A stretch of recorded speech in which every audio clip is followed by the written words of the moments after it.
Treasure Island is just such an exciting title. It's such an iconic title. It's one that I think most people have heard of.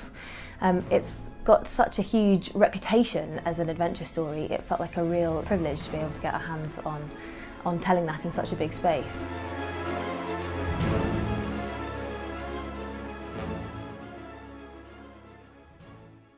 Men, various, have chosen me to tell you from beginning to end, keeping nothing back but its bearings, all the particulars about Treasure Island. It was a real challenge for Bryony and I to start thinking about how we might put it on stage. The novel is focalised really chiefly through Jim and Long John Silver.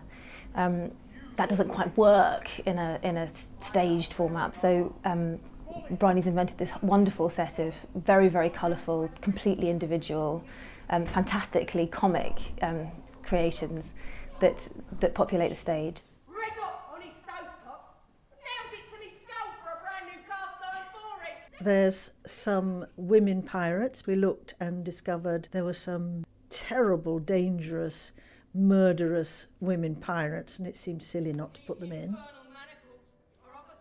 Treasure Island was written at a time when the Victorians had decided that women had never gone to sea in any capacity, and so it's a remarkably masculine book.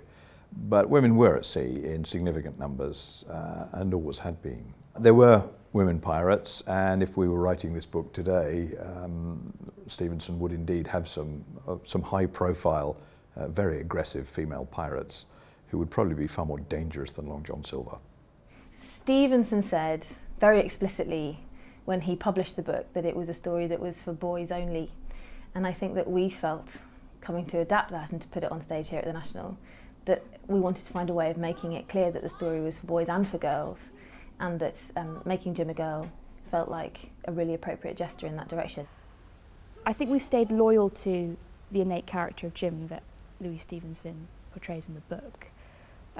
One of someone who's young but intelligent, and apart from the fact that she's a girl in this production is actually insignificant, we're pushing the idea that it's about adventure. One thing that Bryony and I have been really keen to do all the way through actually is to try and not resort to the very all too obvious set of mental cliches that already exist when you think about Treasure Island, and we really wanted to try and replace that with a sense of something that felt authentic and dark and difficult and dangerous, and the research into how a ship worked was a really key part. Our whole set functions like an 18th century ship.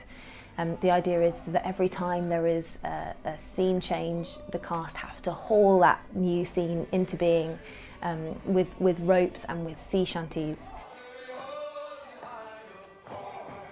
We've all been very keen to try and preserve the sort of seam of unease and darkness and physical threat that feels to me, and moral ambiguity actually, that seems to me to be such an important part of the book. Our villains are dangerous and frightening, and the adventures that Jim has to go through are full of peril and betrayal.